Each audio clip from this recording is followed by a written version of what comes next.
Hallo, vorgestern habe ich alle meine Guppies, bis auf die kleinen Steckentler, fein säuberlich nach Männlein und Weiblein getrennt und in meinen Aquarien anders verteilt als vorher, so dass ich jetzt zwei WGs mit Guppi-Männchen habe, eins für die Hochzuchten und eins für die Entler und zwei WGs mit Guppi-Weibchen.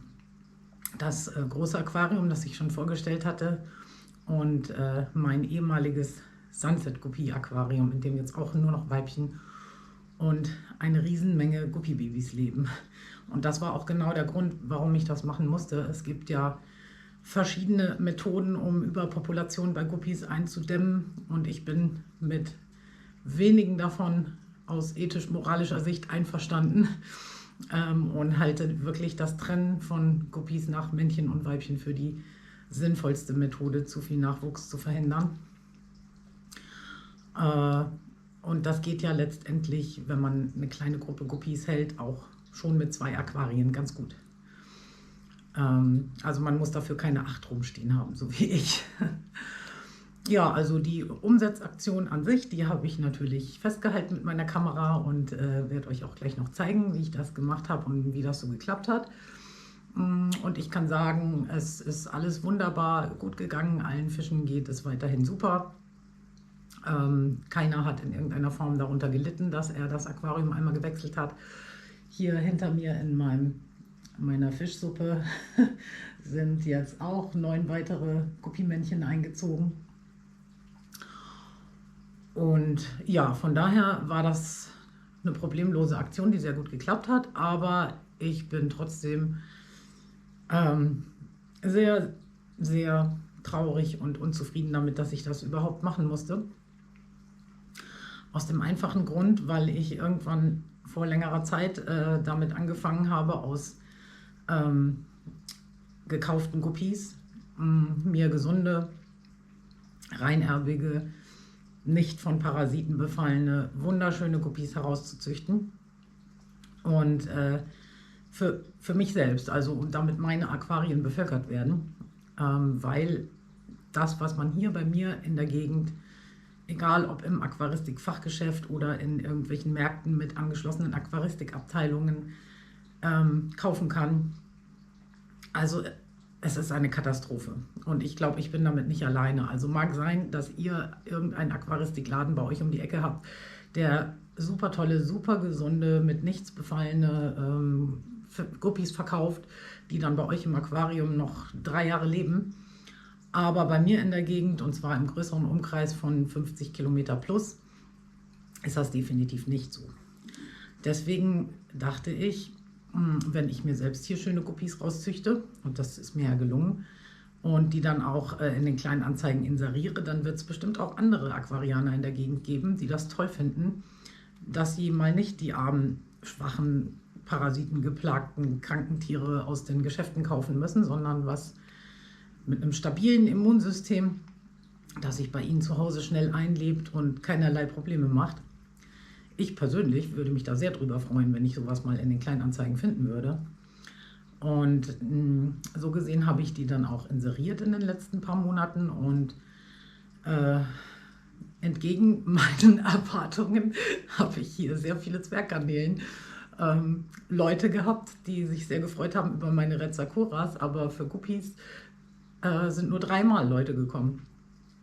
Und seitdem ist da tote Hose, und zu meiner großen Überraschung wollte auch keiner meine reinerbigen Guppies haben, das sind die Steckentler und die Sunset-Guppies, sondern alle fanden die Mixe, die aus meiner Selektionszucht gefallen sind, die sehr große orange Schwanzflossen haben, die natürlich plakativ wirken, ganz toll, und wollten die mit nach Hause nehmen, von denen ich persönlich gar nicht so begeistert bin, weil große Schwanzflossen bei Guppies im Alter eben gewisse Probleme machen können.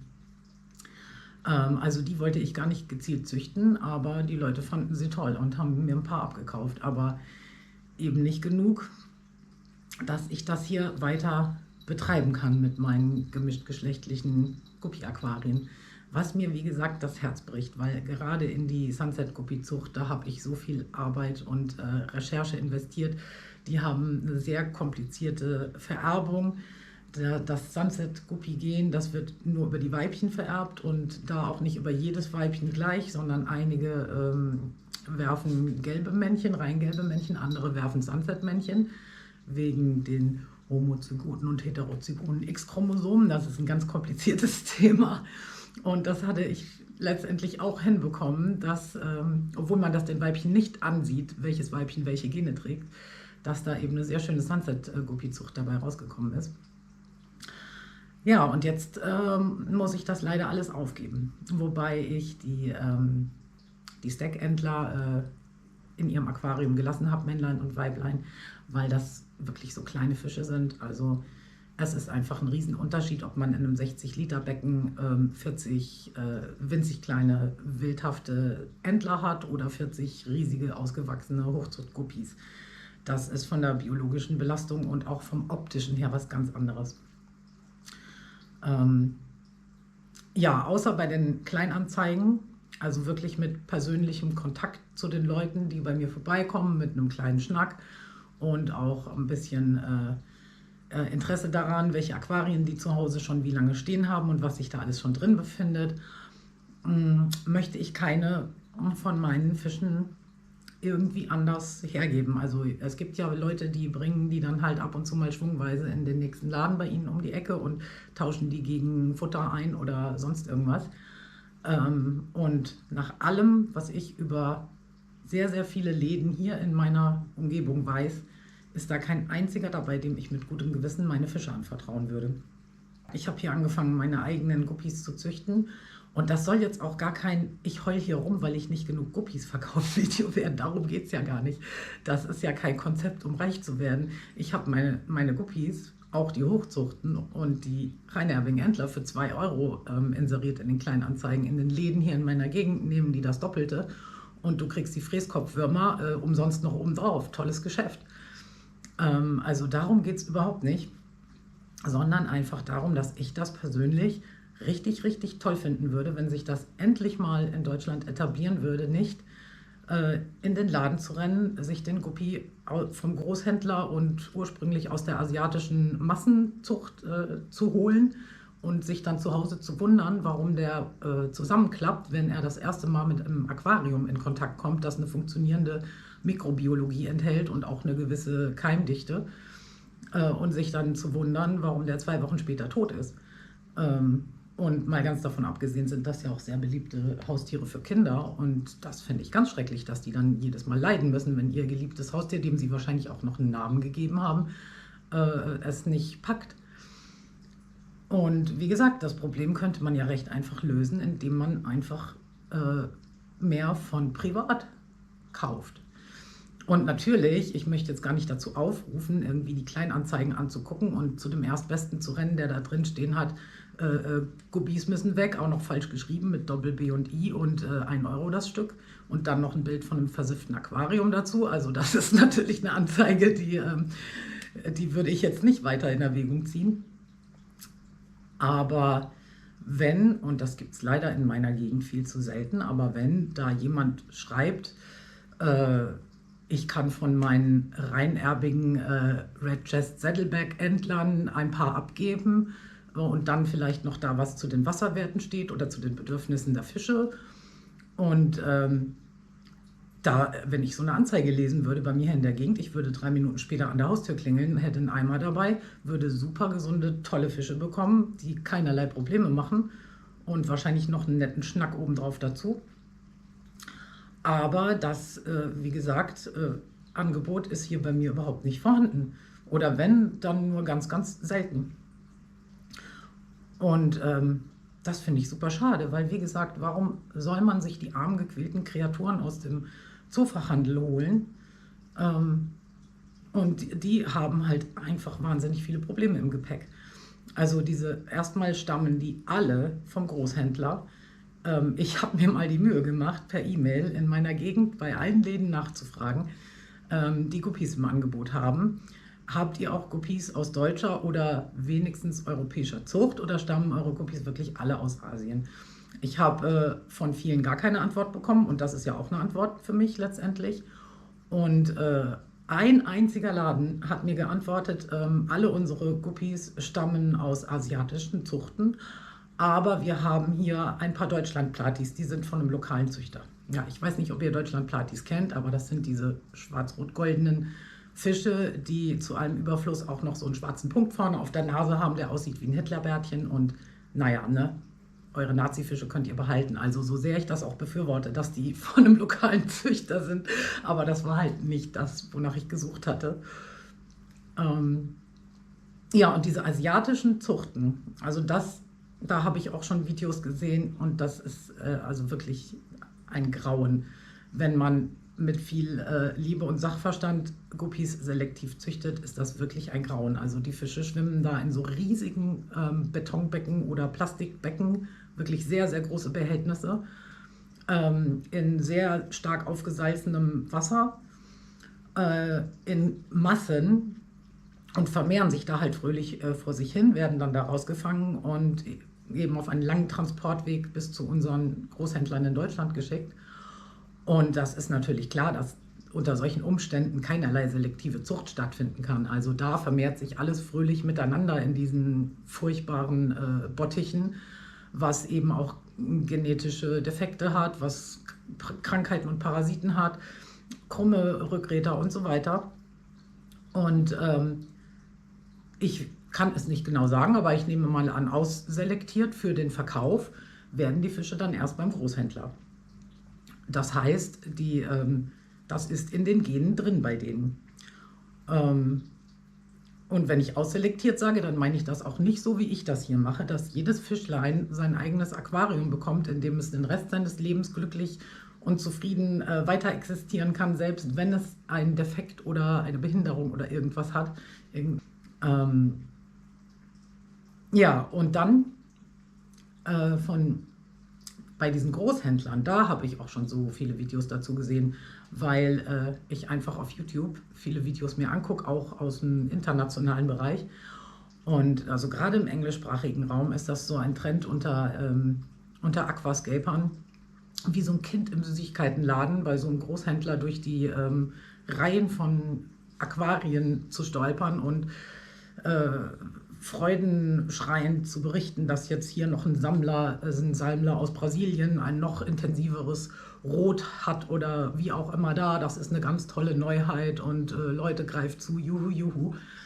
Ohne dass auch nur mal einer irgendein kritisches Wort darüber verliert, unter was für einem Dauerstress die Tiere in einem leeren, nur mit Wasser befüllten Becken, das von oben beleuchtet wird, stehen, gerade wenn es sich um Salmler oder Bärblinge handelt, die anders als Guppies ein natürliches Bedürfnis haben, Schutz zu suchen, sich zu verstecken, es auch ein bisschen dunkler mögen. Also wenn die das nicht bekommen, dann ist das halt Dauerstress pur für die Tiere. Und kommt eben noch dazu, dass sowohl in den asiatischen Massenzuchten als auch in den leeren, sage ich mal, also nur mit Wasser befüllten Becken beim Großhändler, die zwar super krass gefiltert werden und von daher auch hoffentlich sauber sind, eben keine Verhältnisse herrschen wie in unseren heimischen Aquarien mit einem funktionierenden Bodengrund, mit einer funktionierenden Mikrobiologie, mit Bakterien, gegen die Fische eben erstmal ein Immunsystem aufbauen müssen, gegen die sie sich wehren können müssen. Und das können sie halt nur, während sie aufwachsen, schon mal mit sowas in Kontakt gekommen sind. Und das können sie halt nicht, wenn sie erst in Salzwasser aufwachsen und dann in sterilen Becken gelagert werden und letztendlich dann als dritten Schritt zum welchem Aquaristikladen auch immer kommen oder Baumarkt mit angeschlossener Aquaristikabteilung und da dann eben auch nochmal in stark gefilterten, aber nicht besonders gut bepflanzten Becken wohnen müssen. Das ist erstmal eine wahnsinnig lange Strecke, die sie hinter sich bringen müssen. Das sind mindestens 3-mal das Aquarium gewechselt, was sie hinter sich bringen müssen. Und wie gesagt, keins davon ein funktionierendes Ökosystem, das sie darauf vorbereitet, was letztendlich im heimischen Aquarium sie erwartet, wenn sie dann endlich mal gekauft werden. Und daher kommt, denke ich mal, auch diese Geschichte mit ja, das muss wohl eine Keimunverträglichkeit gewesen sein, woran deine Guppies dann bei dir zu Hause eingegangen sind. das ist für mich nicht so ganz hundertprozentig die richtige Erklärung, sondern ich glaube wirklich eher, das liegt daran, dass der Fisch komplett vom ganzen Immunsystem damit überfordert ist, was ihn im heimischen Aquarium dann an Keimdruck und Bakteriendichte erwartet, weil er das vorher in seinem traurigen Leben noch nie erfahren hat. Während das eben, wenn man Fische von privat kauft, ein ganz einfacher Prozess ist von dem einen Aquarium, in dem sie schon sehr gesund, parasitenfrei und so weiter, fröhlich, munter, hoffentlich ein paar Wochen oder Monate gelebt haben, direkt in das andere Aquarium, wo sie sich dann auch eben mit den Voraussetzungen sehr schnell und sehr gut und problemfrei und krankheitsfrei und hoffentlich ohne innere Parasiten einleben können. Ja, das wäre eben für meine Begriffe der Idealfall, wenn das so laufen würde. Und ich habe auch von Anfang an, seit ich Aquarien habe, immer als erstes in die Kleinanzeigen geschaut und war immer bei netten Leuten, die mir super tolle, gesunde Fische mit nach Hause gegeben haben. Und ja, warum funktioniert das nicht? Also ich kann mir das eigentlich nur so erklären, dass die Leute Berührungsängste haben, weil sie zu viel, weiß ich nicht, Horrorfilme gesehen haben. Also selbst wenn man Angst hat, dass man über die Kleinanzeigen zu irgendwem gerät, der gar keine Fische oder Garnelen verkauft, sondern, weiß ich nicht, deine Leber essen und sich einen Anzug aus deiner Haut nähen möchte, dann muss man da ja nicht alleine hingehen, also gerade als Frau. Ne? Dann kann man ja auch zu seinem Freund, Freundin, Ehemann, sonst wem, Mama, Papa, Oma, Opa sagen, kommt ihr mal eben mit, ich will Fische kaufen gehen. Oder man macht gleich einen Familienausflug draus und ne? Und wie gesagt, also in meiner Erfahrung ist da noch nie irgendwer entweder zu mir ins Haus gekommen, den ich gruselig fand, oder ich habe bei jemandem, ne, auf der Schwelle gestanden, der mir nicht ganz geheuer war, weil man ja auch ein bisschen gesunden Menschenverstand mitbringt. Und ich sag mal, wenn mir einer komisch schreibt, wenn ich selbst inseriere, dann muss ich dem ja nicht meine Adresse geben, sondern kann das ja einfach im Sand verlaufen lassen oder nett sagen, oh, tut mir leid, hab leider nichts mehr für dich, bevor man irgendwen ja, auch nur vor seiner Haustür stehen lässt, der einem nicht ganz geheuer ist. Also ich glaube, das kann man schon ganz gut einschätzen. Und also wie gesagt, von den Aquaristik-Fachverkäufern hier bei mir in der Gegend wollte ich euch auch noch mal kurz erzählen. Da müsst ihr jetzt einfach durch. Das gibt so Sachen, mit denen befasst man sich irgendwie geistig tagelang, dann will einem das nicht mehr aus dem Kopf raus. Und ich muss das jetzt einfach mal loswerden. Und ja, sorry, wenn das alles ein bisschen ausschweifend ist, aber es ist mir einfach ein Bedürfnis. Und ich glaube auch, dass diese Erfahrung, die ich da gemacht habe, damit bin ich nicht alleine. Also der erste Laden sozusagen, zu dem hier in der Gegend alle gehen, ist kein Aquaristikfachgeschäft, sondern eine große Kette, die auch noch anderen Tierbedarf verkauft und eben zusätzlich eine Aquaristikabteilung hat. Da bin ich auch ein paar Jahre lang immer wieder hingegangen, habe da aber, soweit ich mich erinnern kann, nur einmal Fische gekauft.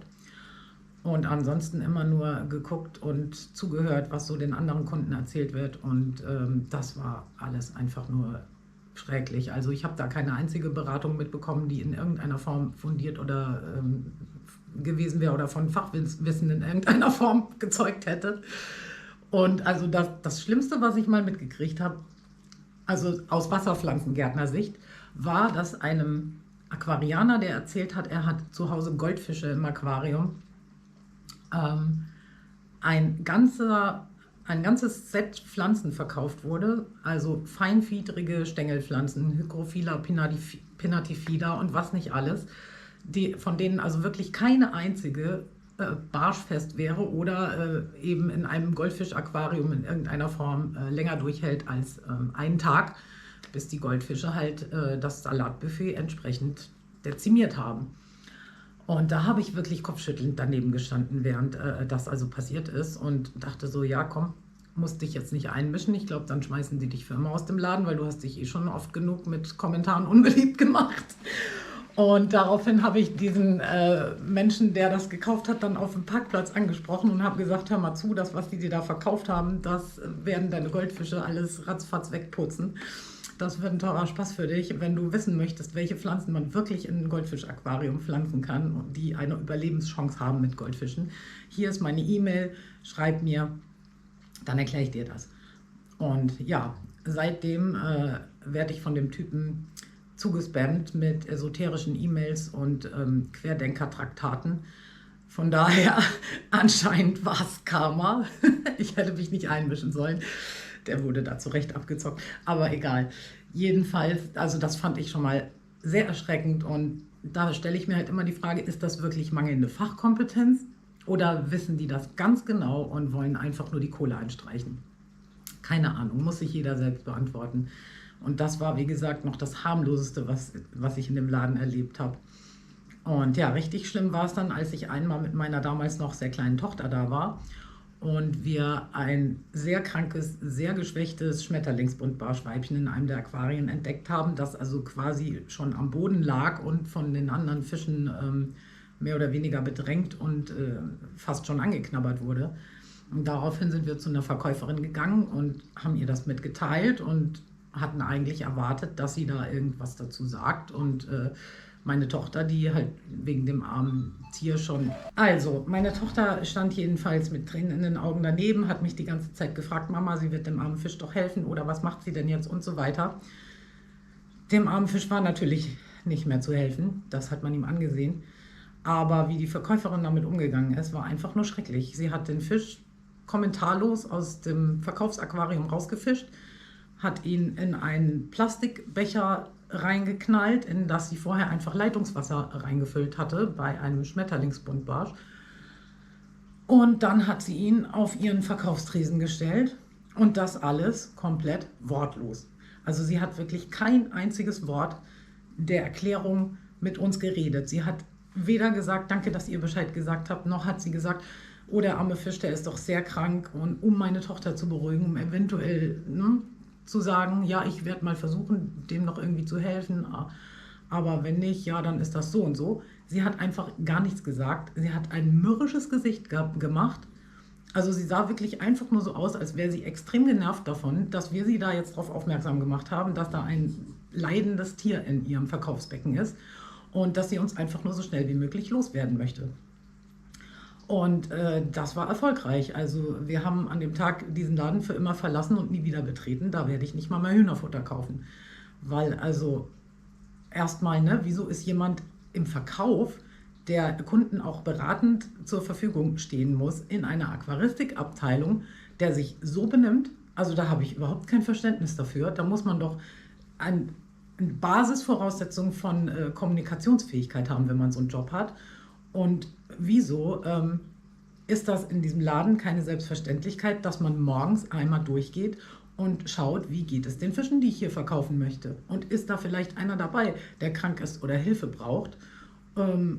Oder sonst irgendwelche Probleme, die ich vielleicht mal beseitigen sollte, bevor ich den Laden für die Kundschaft aufmache? Also das war, wie gesagt, eine ganz, ganz schreckliche Erfahrung. Und ja, also ich denke mal verständlich, dass ich meine geliebten Fische in so einen Laden niemals tragen würde. Ja, das war der erste. So, das zweite ist mir dann zu Ohren gekommen, leider viel zu spät, von einer Schulfreundin von meiner Tochter.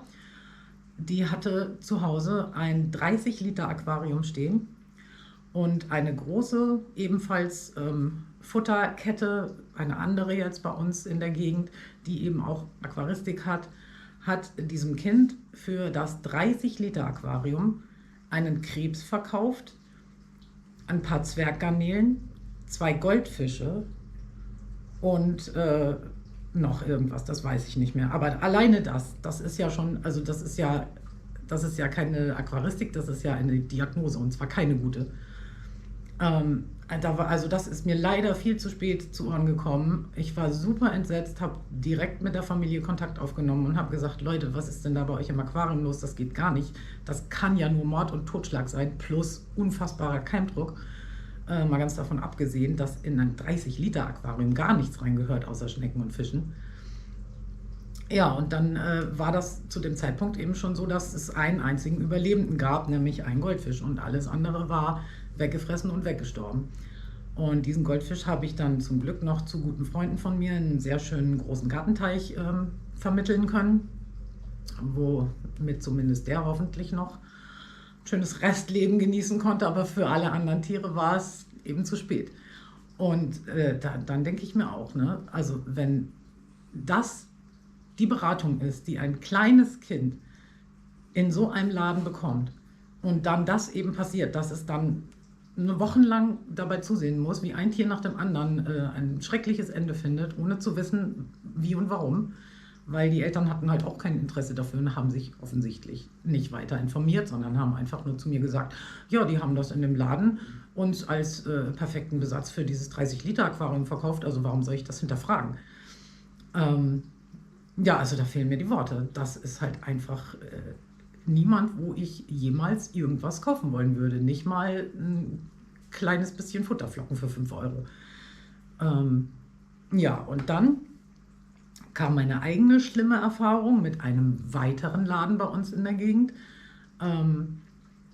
Ebenfalls kein spezialisiertes Geschäft, sondern eins mit Aquaristikabteilung. Da habe ich den großen Fehler gemacht, dass ich einfach an 6 wunderschönen Guppies nicht vorbeigehen konnte, die wirklich mein Herz erobert haben. Und zwar waren das die Vorfahren meiner Sunset Guppies und habe die mit nach Hause genommen, wieder besseren Wissens, muss ich wirklich sagen. Asche auf mein Haupt. Und habe dann nach so ungefähr 4 Wochen Elend und Sterben festgestellt, weil das dauert, bis man so eine Diagnose stellen kann, dass die Fräskopfwürmer hatten. Und zwar richtig schlimm. Dann habe ich es geschafft, nicht die erste Generation, sondern die zweite Generation dieser Guppies erfolgreich gegen die Fräskopfwürmer zu behandeln und zu retten letztendlich. Und aus diesen Guppies ist dann eben mein Stamm mühsam rausgezüchtet worden. Aber das fand ich einfach nur unterirdisch. Und da habe ich dann auch, weil ich da nicht mehr hinfahren wollte, das war auch echt weit weg von uns hier, habe ich eine E-Mail hingeschrieben und habe gesagt, hört mal zu, ihr habt mir mit inneren Parasiten, mit schlimmen inneren Parasiten verseuchte Fische verkauft, weil Fräskopfwürmer sind ein Riesenproblem, da mache ich auch nochmal ein eigenes Video drüber. Alle Informationen, die man im Internet dazu findet, sind im Prinzip veraltet, weil der einzige Wirkstoff, der gut verträglich ist für Guppies, Garnelen, Welse, Fahnenfische und noch ganz viele andere Tiere im Aquarium, in Deutschland nicht mehr so einfach erhältlich ist, wegen Änderung der Arzneimittelverordnung. Und man wird da praktisch als Guppy-Freund oder auch Freund von anderen Lebendgebärenden, wenn die Tiere sich eben sowas einfangen, komplett im Regen stehen gelassen. Und also das hat mich fast wahnsinnig gemacht, das Thema. Und wie gesagt, da werde ich auch noch ein eigenes Video drüber drehen, weil das sollte echt jeder wissen. Ja, da habe ich also eine E-Mail hingeschrieben und dann habe ich eine Antwort bekommen, die also wirklich schockierend war, in der mehr oder weniger drin stand, ja, dass Lebendgebärende mit inneren Parasiten infiziert sind. Das ist seit einigen Jahren so, das ist allgemein bekannt und ist der Massenzucht, glaube ich, so war es formuliert, oder der intensiven Zucht zu schulden, was nicht stimmt. Also meiner Meinung nach ist das einfach nur dem zu schulden, dass es sowohl den Züchtern in Asien als auch den Großhändlern als auch den Zoohändlern bei uns einfach egal ist. Die haben keinen Bock, sich damit zu befassen und sich ordentlich drum zu kümmern, weil es eben ein sehr kompliziertes Thema ist. Nicht jeder Wirkstoff wirkt gegen jeden Parasiten. Und man muss schon genau wissen, welchen Parasit haben meine Tiere, um gezielt dagegen behandeln zu können. Naja, und so weiter und so fort. Also tut uns sehr leid, dass Ihre Fische nicht gesund waren, aber können wir nicht ändern, wollen wir nicht ändern. Ne? Mehr oder weniger so stand das in dem Brief drin. Und wir hoffen, dass wir Ihnen das nächste Mal, wenn Sie bei uns vorbeikommen, trotzdem entgegenkommen können. Und so weiter. Ne? Und mein Fazit war einfach nur, euren verseuchten Drecksladen betrete ich nie wieder. Also was ist das denn für eine Antwort? Was ist das denn für eine Art, mit den Tieren umzugehen, die man verkauft? Und das ist wirklich der Punkt, der mich am allermeisten ärgert, dass ich hier in den letzten 4 Monaten 3 Leute da hatte, die Guppies von mir gekauft haben.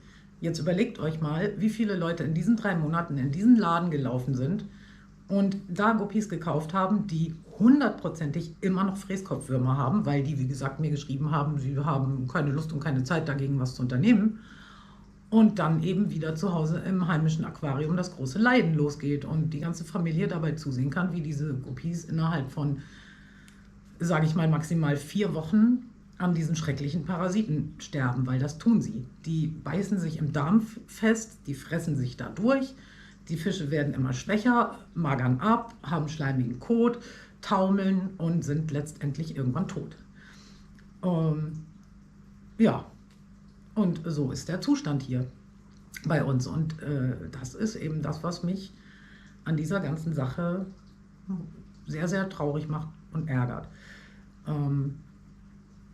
Ja, so, das war jetzt alles sehr runterziehend. Das tut mir auch furchtbar leid. Aber eigentlich soll das ja nur ein Aufruf sein.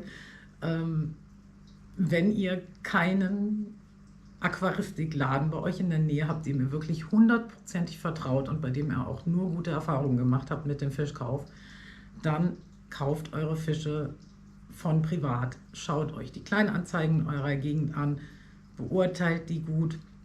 Ist das eine Anzeige von jemandem, der weiß, was er tut, oder will da einfach nur jemand sein versifftes, problembelastetes Aquarium komplett mit Fischen drin loswerden? Das kann man schon beurteilen.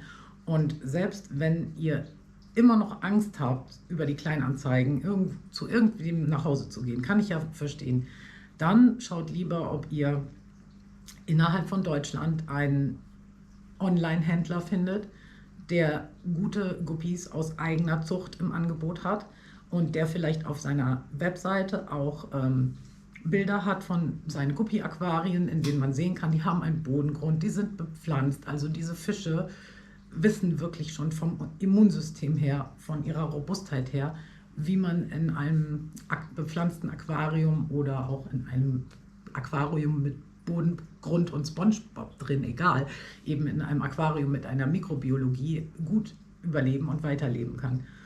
Und ja, bestellt euch dann lieber mit einem zertifizierten Tierversand diese Fische online, als dass ihr denkt, ich bleibe lokal und laufe in den nächsten Laden bei mir um die Ecke, weil unterm Strich haben diese Fische, die ihr lokal einkauft, was ja absurd ist, ne? Aber es ist so, und dann in 10 Minuten vielleicht bei euch zu Hause habt, einen viel, viel, viel längeren Transportweg über mehrere Ecken durch die halbe Welt hinter sich und haben schon ganz viel durchgestanden, während die Fische, die man online bestellt, wo man erstmal vom Gefühl her sagt, oh Gott, das will ich aber nicht machen, was ist das denn, zynisch, Tiere verschicken.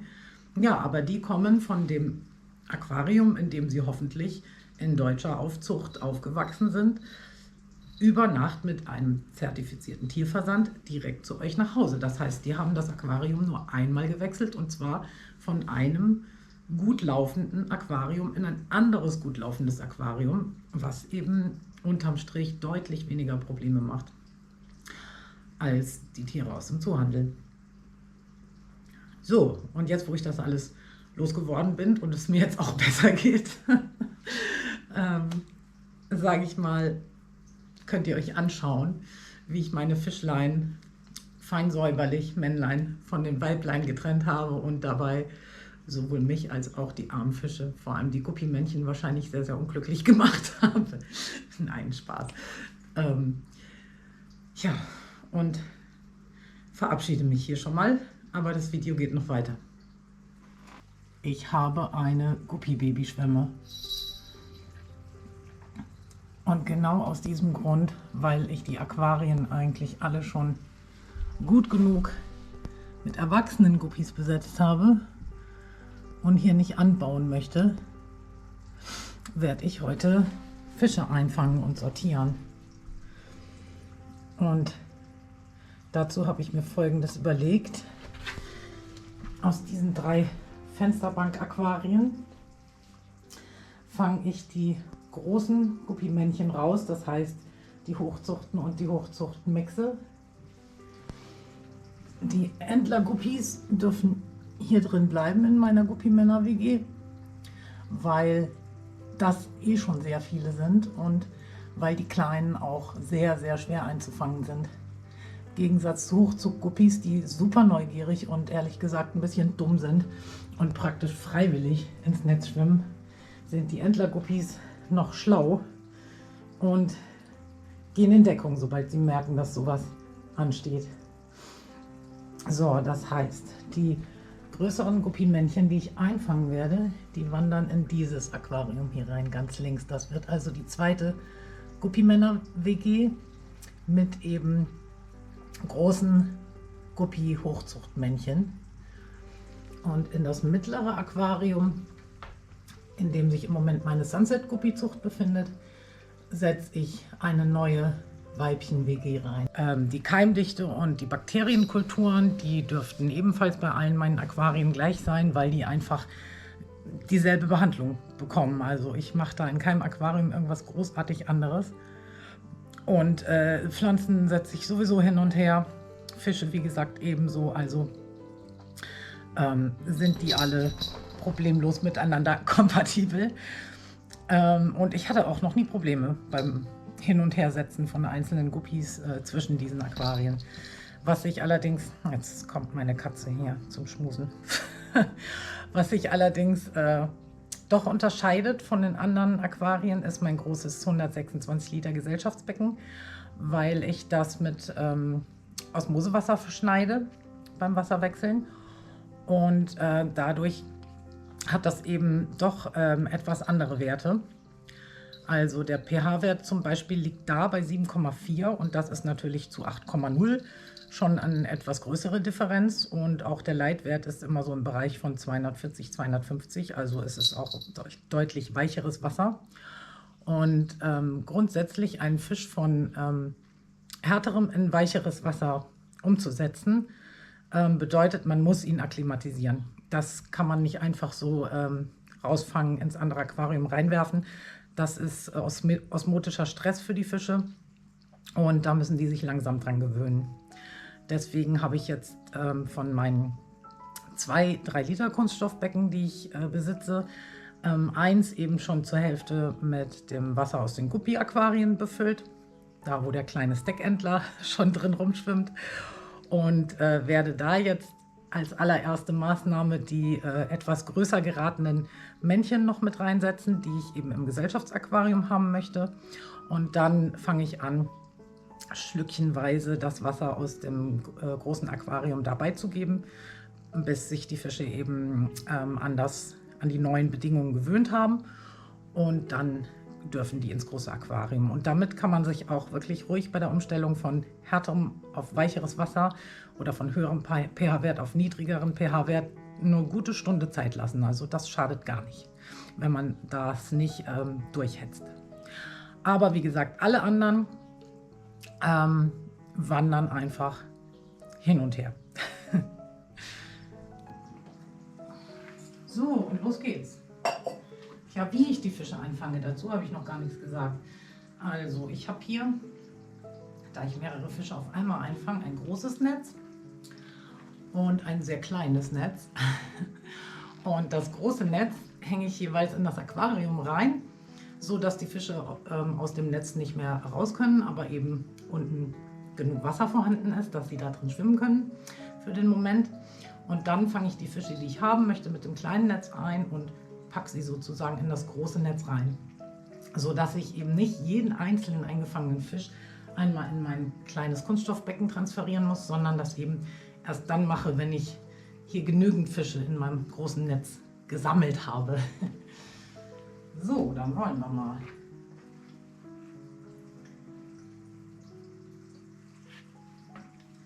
Kommt her, meine Freunde.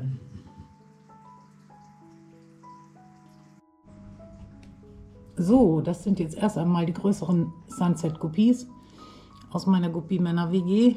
Es tut mir wirklich leid, dass dieses Becken so trüb ist. Ich besitze das schon sehr, sehr lange und das hat ein paar Kratzer. Ich hoffe, man kann trotzdem ein bisschen was von meinen Hübschen hier sehen.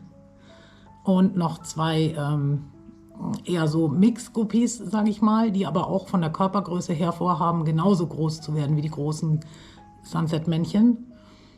Und das ist eben das Problem an einer Männer-WG, dass wenn da kleine, flinke Entler dabei sind, die sich den ganzen Tag die etwas größeren Männchen aussuchen und hinter denen her sind. Ne? Und da hatte also jeder Sunset-Guppy den ganzen Tag über so 4 bis 6 notgeile Entlermännchen an der Schwanzflosse kleben. Und das ist auf Dauer natürlich zu viel Stress für die Armfische. Ja, und das ist jetzt auch eine Menge. Das sind jetzt, Moment, 1, 2, 3, 4, 5, 6, 7, 8 und der winzig kleine Stackentler, die ich also guten Gewissens noch in mein Gesellschaftsaquarium rübersetzen kann. Das ja 126 Liter fast, ohne dass mir eben wegen der zusätzlichen biologischen Belastung hier irgendwas kippt oder Schlimmes passiert. Aber natürlich trotzdem, wenn ich Fische rübersetze und keine anderen dafür rausfange sozusagen, dann mache ich in den nächsten Tagen verstärkt Nitrittests mit Stäbchen, einfach um 100% sicher zu gehen, dass die zusätzliche biologische Belastung eben nichts Schlimmes bewirkt im Becken. So, und jetzt fange ich mal an, die zu akklimatisieren und dann wird hier weiter eingefangen. So, da sind sie, die Hochzuchtweibchen im Eimer. Ich leuchte da mal mit meiner groben Lampe rein, damit man das erkennen kann. Also, ich hoffe, man kann das sehen, aber Guppies von den Geschlechtern her zu trennen beim Einfangen ist relativ einfach.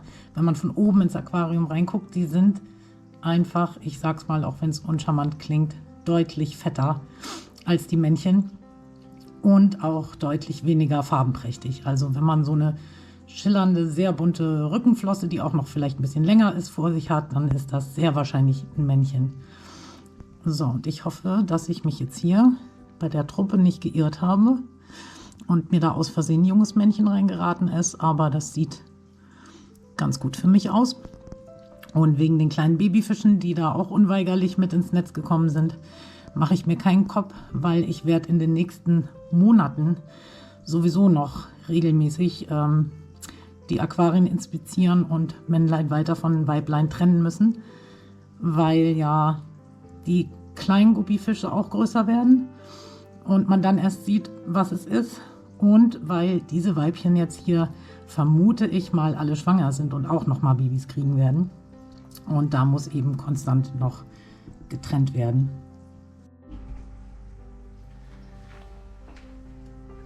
Also jetzt habe ich zusätzlich zu meinen hübschen Sunset-Guppies aus der Zuchtgruppe aus meiner bisherigen Männer-WG noch die Hochzucht-Guppies und Mix-Guppies mit den großen orangenen Flossen rausgefangen, die also auch ein bisschen größer, ein bisschen schleierförmiger werden, noch wenn die noch ein bisschen älter sind. Die wandern jetzt ebenfalls hier in dieses Aquarium, sodass das dann von meinem Hochzucht-Guppi-Zuchtbecken sich jetzt in meine zweite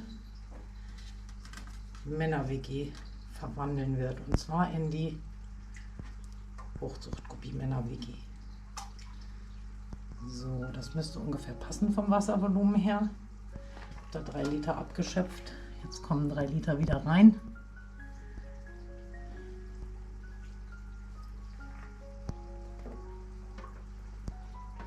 So, alle draußen? Jupp, alle draußen. So. Die neue Junggesellenbude ist eröffnet.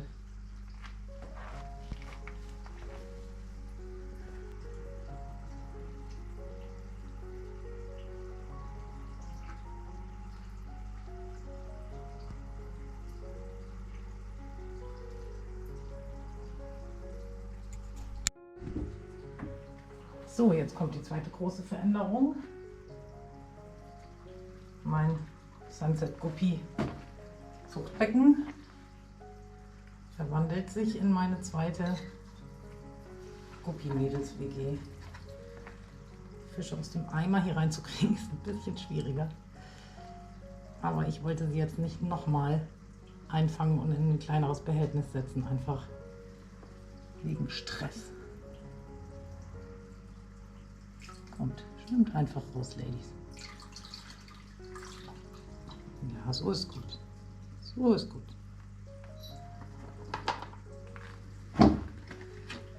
Einmal leer. Guppis vereint.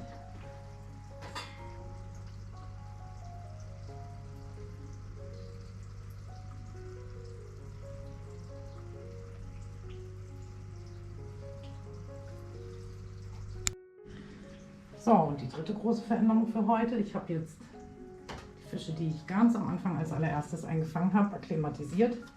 Da habe ich jetzt schlückchenweise während der Einfang- und Umsetzaktion immer mal wieder Wasser aus diesem Becken hier dazu gegeben, bis der Wasserstand ganz oben angekommen ist in meinem kleinen 3 Liter Kunststoffbecken. Und jetzt dürfen die Fische auch in ihr neues Zuhause einziehen. Das dürfte sich jetzt von der Temperatur her angeglichen haben. Natürlich sind jetzt die Werte nicht exakt dieselben, weil ich hatte ja da vorher auch Wasser aus meinen Guppi-Aquarien drin, aber trotzdem eben so weit angeglichen, dass diese leichte Veränderung des pH-Werts und der Härte eben den Tieren nichts mehr ausmachen sollte. Na, seid ihr alle draußen? Ja, das sieht gut aus. Haben wir hier noch eine Schnecke? Ja, da ist auch eine Schnecke mit umgezogen. Komm, Schneckchen, du darfst hier auch rein. So. Was hatte ich vorhin gezählt? Das waren jetzt, glaube ich, ich habe sie nicht nochmal durchgezählt. 9 neue Fische. Verteilt sich direkt in so einem großen Becken, ne? Sieht man irgendwie gar nicht, dass das jetzt so viele mehr sind. So, ich hoffe, die vertragen sich dann alle gut.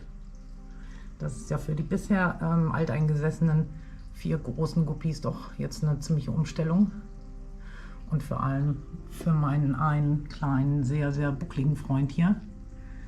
Ich hoffe, dass der weitestgehend in Ruhe gelassen wird und sich gegen die anderen behaupten kann. Ich werde das also auch im Auge behalten in den nächsten Tagen.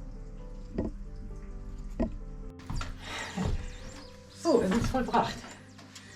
Also hier haben wir jetzt vom Besatz her 3 komplett neue Becken. Pudding. Wir haben jetzt hier einmal die Hochzucht Guppi Männer WG. Wir haben eine Hochzucht Weibchen WG, eine neue. Beide Becken mit ganz, ganz vielen Babys. Immer noch. Und dann haben wir hier als letztes eine reine Entler-Guppi Männer-WG, die aus Steck-Entlern und Blackbar-Entlern besteht. Ja, so schnell kann sich's ändern. Jetzt stimmen natürlich alle meine Bezeichnungen für die Aquarien nicht mehr, die ich auf meinem Kanal gewählt habe. Aber egal, das Leben ist Veränderung. Ja, ich wollte noch mal grundsätzlich was dazu sagen, wie erfolgsgekrönt das ist, wenn man Guppies nach Geschlechtern trennt, um zu viel Nachwuchs zu vermeiden. Also das ist keine Sache, die sofortigen Erfolg verspricht, weil die Guppi-Weibchen, egal ob man die jetzt so wie ich aus gemischten Gruppen rausfängt und umsetzt oder ob man die im Zoohandel oder Aquaristikfachgeschäft oder auch online sich neu kauft, eigentlich immer schwanger sind. Und die sind nicht nur immer schwanger und bekommen deswegen auch ohne Männchen nochmal Babys, sondern, ja, Pudding, die können sich tatsächlich, was ich sehr, sehr spannend finde, auch auf Vorrat befruchten lassen von den Männchen. Das heißt, die haben dann die Samenpakete in ihren Körpern und wenn die jetzt Monate später nochmal Lust haben, Babys zu kriegen, dann machen die das. Also da staunt man manchmal selbst, dass das so viel später immer noch funktioniert, obwohl die schon seit 2, 3 Monaten kein Männchen mehr gesehen haben. Also das gebe ich immer zu bedenken bei Weibchen-WGs. Da muss man dann eben trotzdem dranbleiben. Im Idealfall ein weiteres Becken für Männchen eben besitzen und die Jungfische, sobald man erkennen kann, ist das ein Männchen, ist das ein Weibchen, sofort separieren. Und jetzt gerade in der Männer-WG hier hinter mir, in der Hochzucht-Männer-WG, ist das jetzt natürlich besonders wichtig, dass ich da ein Auge drauf halte, weil wenn da jetzt ein junges Weibchen ein Alter erreicht, wo es eben geschlechtsreif wird und ich das dann nicht rechtzeitig finde und in eine meiner beiden Weibchen-WGs umsetze, dann ist das natürlich sehr großen Stress, wenn die ganzen notgeilen Junggesellen dann alle auf einmal hinter ihr her sind. Von daher, das beobachte ich praktisch täglich. Also jedes Mal beim Füttern wird auch ein sehr kritischer Blick in die Aquarien geworfen, ob mir da irgendein Fisch durch die Lappen gegangen ist, der eben besser woanders reingehört. Ja, und das war's dazu. Ich hoffe, es hat euch gefallen. Macht's gut.